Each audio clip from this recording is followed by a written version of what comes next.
जंगल के बीचों बीच बने एक पुराने सरकारी मुर्दा घर में विक्रांत नाम का सफाई कर्मी अपनी पहली पोस्टिंग पर आया था।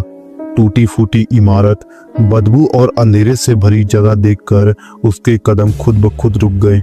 दरवाजे पर बैठा एक अधेड़ चौकीदार भानु बीड़ी की धुएं में खोया हुआ था। यहाँ सफाई की हालत बहुत खराब है, लगता है पहले कभी कोई आया ही नहीं, विक्रांत ने कहा। भानु फीकी मुस्कान के साथ बोला, इस जगह को साफ करने की जरूरत नहीं है, यहाँ जो भी आता है ज्यादा दिन नहीं रुकता। अंदर कदम रखते ही विक्रांत को लगा मानो सांस लेना भी मुश्किल हो गया है। ठंडे कमरे में स्टील के दरारों में से लाश रखी थी। जैसे ही उसने झाड़ू लगाना शुरू किया, पीछे का दरवाजा अपने आप धड़ाम से बंद हो गया। अंधेरे में जूतों की आहट सुनकर उसका कलेजा मुंह में आने लगा और टॉर्च की रोशनी घुमाई तो कमरा खाली था, मगर टॉर्च बंद होते ही ऊपर के दरार में से एक लाश गिर पड़ी। उसकी हालत इतनी भयानक थी कि लगा किसी जानवर ने उसे नोच खाया हो। डर से विक्रांत ने भानु को आवाज दी।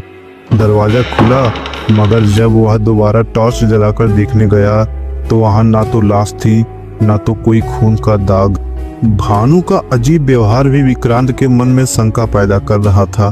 पूरा दिन बीड़ी पीना, खुद से बड़बड़ाना और रात दिन उसी जगह पर बैठे रहना।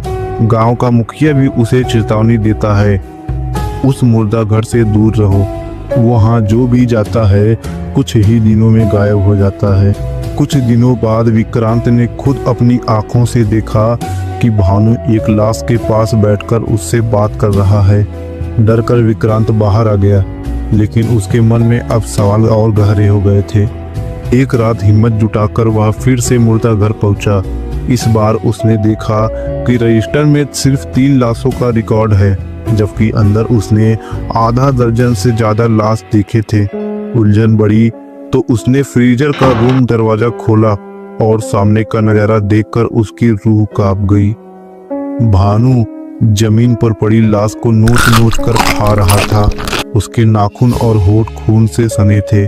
विक्रांत के सामने जैसे कोई इंसान नहीं बल्कि शिकारी जानवर था। तभी बगल के दरार में से एक लाश गिरती है और उसका चेहरा देखकर विक्रांत के रगों का खून जैसे जम जाता है। वो लाश किसी और की नहीं बल्कि भानु की ही थी। इसका मतलब जो आदमी उसके सामने खड़ा था वो इंसान नहीं बल्कि एक मुर्दा था। विक्रांत चक्कर खाकर गिर पड़ा। सुबह जब दरवाजा खुला तो चौकीदार की कुर्सी पर अब विक्रांत बैठा था, बीड़ी की कश लेते हुए। उसकी आंखें बिल्कुल पत्थर जैसी और चेहरे पर अजीब सी मुस्कान। शाम को जब नया सफाई कर्मी वहां पहुंचा और बोला, मैं यहाँ नया आया हूँ, मुझे साफ सफाई के लिए भेजा गया है। विक्रांत ने खून से सने नाखून में मुंह में डाले और डरावने हंसी के साथ कहा, धीरे धीरे सब समझ जाएगा, तू अभी नया है ना। तो फ्रेंड्स, कैसी लगी आपको हमारी ये स्टोरी, हमें कमेंट में जरूर बताएं। और अगर चैनल पर नए हैं तो चैनल को सब्सक्राइब कर दें। वीडियो अच्छा लगा हो तो वीडियो के एक लाइक कर दीजिएगा। तो फ्रेंड्स, मिलते हैं ऐसे ही किसी नेक्स्ट वीडियो में। तब तक के लिए धन्यवाद। गुड बाय दोस्तों।